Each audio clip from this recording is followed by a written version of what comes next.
O título de hoje então é Do Pouco para o Muito, a Viúva e o Azeite. Então nós percebemos ali que essa mulher, ela era uma mulher de profeta, o marido dela era profeta. É interessante que na época de Israel, gente, presta atenção aqui, na época de Israel, cada profeta tinha discípulos profetas. Então o profeta Eliseu, vários discípulos profetas que aprendiam com ele como profetizar, como pregar, como revelar a vida das pessoas. E um desses homens então era marido dessa mulher, que por alguma razão faleceu, não sabemos qual foi a razão, se foi por enfermidade, se foi por assassinato, porque profetas na época do profeta Eliseu, a maioria era assassinados, não sabe o que aconteceu ali. Mas se percebe, queridos, que ele deixou dívidas para sua mulher, porque na época de Israel, quem sustentava a casa na íntegra era os homens. As mulheres só podiam ajudar, né? Naquela época, queridos, na cultura judaica era quase que um machismo, as mulheres não poderiam trabalhar, as mulheres só teriam que servir o marido mesmo, não tinha abertura para a mulher ter sustento. Então quando morresse alguém, ou quando morria ali o homem daquela mulher, ela teria duas opções: ou pedir ajuda para a família para sustentar ela, ou ajeitar um outro casamento para ela ter um novo homem e esse alguém sustentar ela, ou se tornar escrava, né, de alguém para poder ter seu alimento, seu sustento. É interessante, queridos, que esse homem, ele era profeta, ou seja, era um homem de Deus ou não? Era, né? Esse homem de Deus, e sabemos se ele já estava endividado, porque é interessante nós entender o que é conta, parcela, boleto, o que é dívida. Tu ter contas para pagar, todo mundo tem. Agora, quando tu não paga as contas, quando você não consegue pagar, você faltou teu dinheiro, você está adiando, a pessoa está te cobrando aquela conta, aquilo se transforma então em dívida. Então esse profeta não sabe se ele tinha contas e por ter morrido e a mulher não ter como se sustentar virou dívida, ou se ele já tinha dívidas.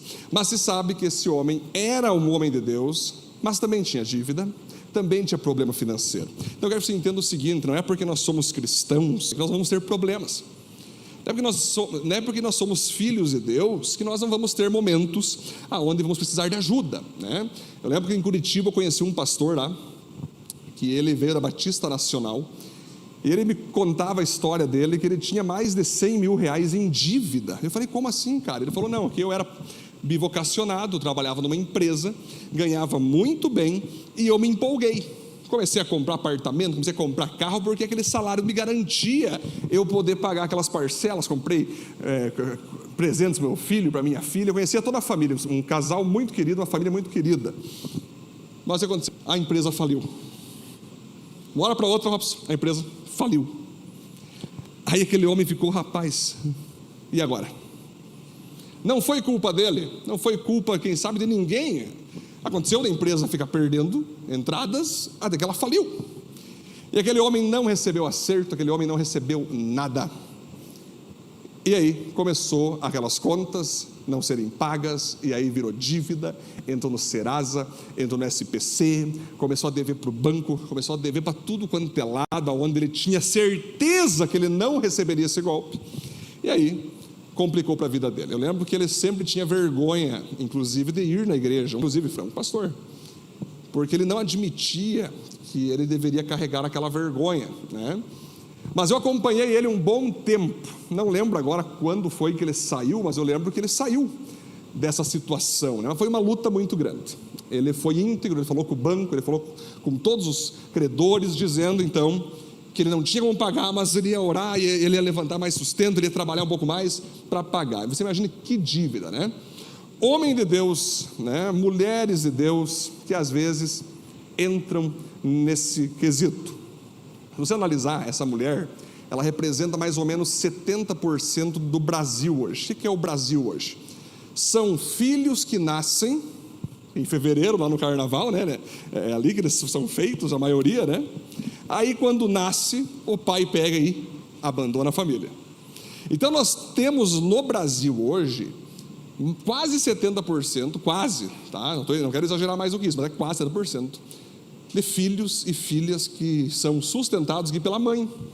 Tenho certeza que muitos de vocês aqui já foram, quem sabe, sustentados pela mãe, porque o pai foi embora, o pai não quis saber mais, o pai se separou, o pai adulterou, o pai traiu, ou alguns, o pai morreu, e aí a mãe então pega aquela unção e sustenta toda a família. É lindo de ver isso, gente, é lindo de ver como essa mulher abraçou a causa. Mas o que essa mulher fez, gente?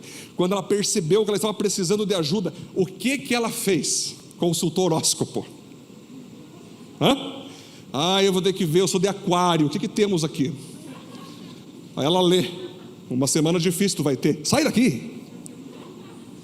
O que ela fez? Foi na roda de macumba. O que ela fez, gente? Ela procurou quem? Profeta. Ela procurou um homem de Deus. Ela procurou alguém que pudesse dizer para ela, de modo espiritual e correto, o que ela deveria fazer. Ela foi na pessoa certa, gente. Olha que maravilha, quando você entende onde você pode buscar ajuda.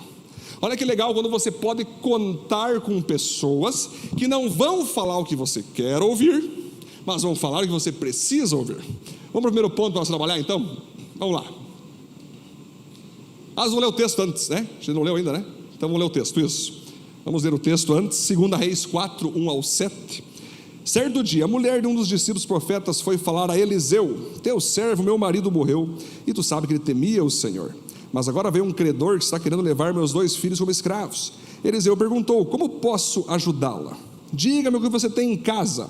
Ela respondeu: tua serva não tem nada além de uma vasilha de azeite. Então disse Eliseu: vá pedir emprestada vasilhas a todos os vizinhos, mas peça muitas. Depois entre em casa com seus filhos e feche a porta. Derrame daquele azeite em cada vasilha e vá separando as que você for enchendo. Depois disso ela foi embora, fechou-se em casa com seus filhos e começou a encher as vasilhas que eles lhe traziam.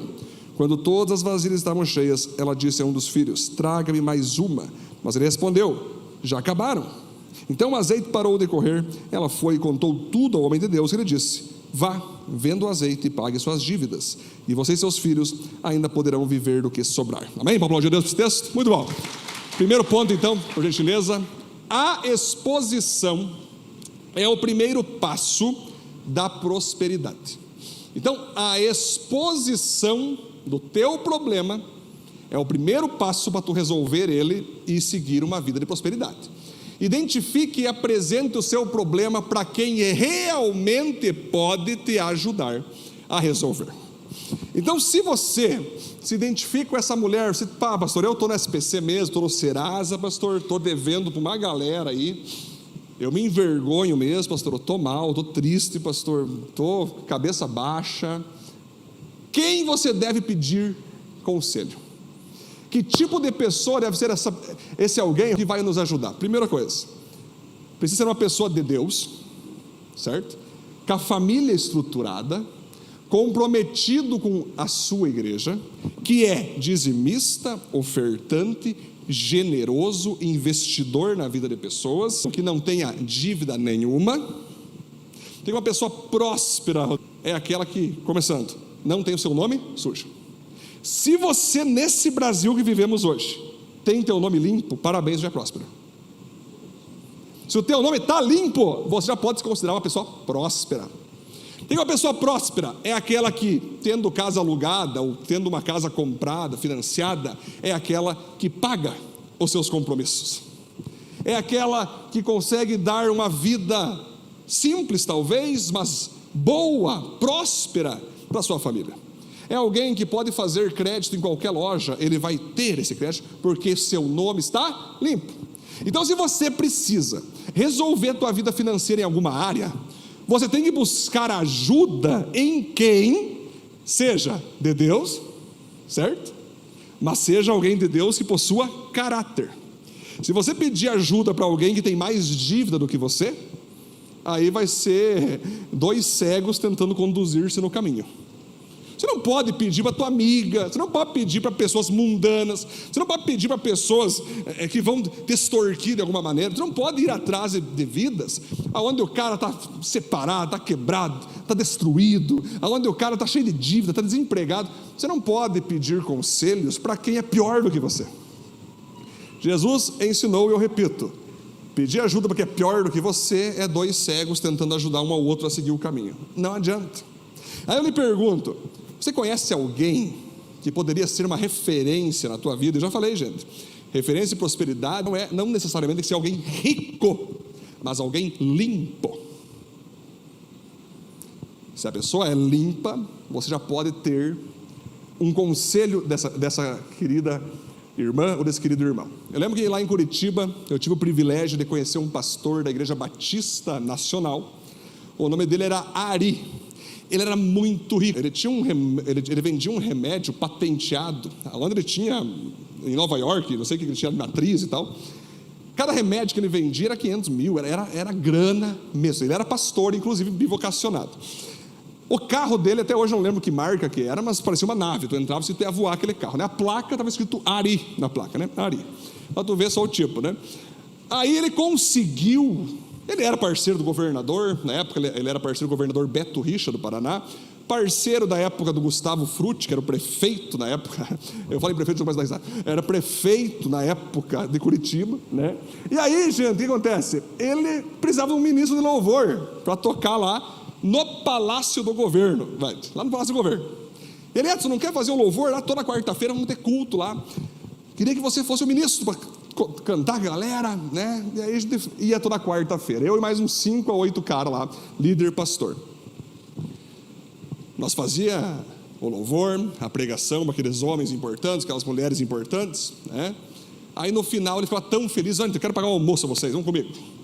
Ele nos levava só em restaurante caro da cidade, restaurante chinês, italiano, argentino, japonês, português, comida cara, caríssima, que tu ficava até meio assim de comer mais, né? De pegar o segundo prato, porque não é brasileiro, você pega o miojo e vai botando, né? A gente não tem limite, né? Só que lá cada grão de arroz que era R$100. E eu já me liguei, lembrei de provérbios que diz, quando tu está diante de uma pessoa rica, de um rei, não coma demais. Ele vai ter que pagar a conta, é óbvio. E aí, gente, ele começou ele falou, Edson, fique livre, coma do que você quiser. E eu, amém, amém, glória a Deus. E nós comia. Rapaz do céu, eu vi uma vez a conta, eu era 300, outro era 200. Ele pagava tudo. Toda quarta-feira, então, ele desembolsava 2, 3, 4, 5. Era assim, que comida desse restaurante. Então, uma vez ele levou nosso restaurante japonês, estava todo mundo sentado no chão com um pauzinho. E nós vamos comer aí? Sim. Não, eles não têm cadeira. Eu, não, tá brincando, não tem comida brasileira, vamos comer ali. Mas, gente, aquele cara, você vai pensar, pastor, o que tem a ver tu falar desse cara? Bem simples. Ele contou a história dele para nós um dia. A gente foi na casa dele comer comida nordestina, porque ele era do Nordeste. Eu lembro que ele falou, como à vontade, eu comi, quase queimou todo o meu pescoço, eu voei de tanta pimenta que tinha, pimenta pimentada. Ele falava, a minha história é o seguinte, eu era miserável, eu era muito pobre, o meu pai e a minha mãe não tinham dinheiro para nada, eu tinha que ficar toda hora buscando em Deus uma comida, porque ele já era crente desde pequeno. E eu falei, Deus, em nome de Jesus, o dia que eu for maior, o Senhor me ajuda a prosperar, que eu prometo para o Senhor uma coisa, eu vou prosperar quem estiver do meu lado. Quem estiver do meu lado, eu vou abençoar, eu vou ajudar, eu vou ser generoso. Passou o tempo então, gente, esse homem virou um grande empresário. Esse é um cara empresário. Por que Deus abençoou ele? Porque ele pensou em si ou no próximo? Por que Deus deve te abençoar? Eu pergunto a ti. Por que Deus deve prosperar a tua vida? O que o reino, o que as pessoas vão ganhar com isso? Mas o legal, gente, que esse primeiro ponto, nós aprendemos o que com esse irmão Ari? Ele levou, ele colocou na presença de Deus, ele falou, Senhor, eu não quero mais sofrer isso. Me abençoe, Senhor, me ajude, eu preciso prosperar. Eu fiz agora uma dinâmica no início para você colocar o que você tem de problema para Deus. O segundo passo agora é você procurar um homem de Deus, um casal de Deus. Não precisa ser só eu, gente, não precisa ser só os líderes. Temos irmãos aqui no meio de vocês, são maduros e podem aconselhar. O que é o profeta? É a igreja. Uma vez aconselhei um casal, aquilo foi uma das maiores piadas pastorais da história. Pastor, estamos com dívidas, estamos no Serasa, estamos no SPC, o senhor pode nos ajudar? Ah, com certeza. Chamei eles, falei assim, muito bem, quanto que tu ganha? Ah, não posso falar, pastor. Pode falar quanto que tu ganha? Como é que eu vou te ajudar a sair da sua penumbra financeira se eu não posso saber quanto tu ganha? Ah, não, porque não se fala salário, né? Não é ético, né? Dever é ético, só falar o salário não. Aí eu comecei com toda a delicadeza, que a gente, nosso profeta, assim, falei, cara, irmã, para mim ajudar você, coloca para fora quanto que tu ganha. Eu não estou nem aí quanto que tu ganha. Para mim, se tu ganha mais do que eu, menos do que eu, não me interessa. Eu sou pastor, eu vou te ajudar a tu equilibrar a tua finança, aonde colocar, aonde tirar, aonde parar. É simples. Não vou me surpreender ou ficar, uau, nossa, que pouco salário, oh, nossa. Tu tem que colocar para fora. Ah, pastor, mas eu não vou fazer isso porque tem alguns irmãos que eu estou devendo dentro da igreja. Quem são esses irmãos? Não posso falar. Irmã, pelo amor de Deus, pelo amor de Deus, se tu me falar, eu vou conseguir chegar nesses irmãos, vamos fazer um meio campo, vamos falar com esses empresários, sei lá, lojista, para que eles entrem em um acordo com você e paguem então conforme tu puder. Tranquilo, Juan, nós somos irmãos em Cristo, tenho certeza que todos nós saberíamos como resolver. Mas não, pastor, esse tipo de ajuda eu não quero. Beleza, eu faço uma oração de fogo, uma oração poderosa, né? Tu quer aquela oração pentecostal? Vem os cavalos, vem as carruagens com finanças, né? As pessoas, elas gostam de orar para sair do seu problema, mas só não gostam de receber conselho para sair dele. Não gosta. Então, se você tem vergonha da tua situação, certamente você vai permanecer nessa situação. Se você não consegue dar um passo em busca, é abrir mesmo, ó cara, tô mal, tô no SPC, tô no Será, sei lá, eu tô quebrado, resumindo, tô mal, tô com medo. Não precisa ser só quebrado financeiramente, pode ser você querendo abrir uma empresa, querendo abrir um novo negócio, e você está com medo de abrir aquele negócio, você gostaria de ter uma palavra de encorajamento, ou bíblica, para você ir na bênção e na fé, ou quem sabe você tem que fechar a empresa sua, você está preocupado, será que vale a pena manter, será que não vale a pena? É necessário você abrir o problema, né? É necessário.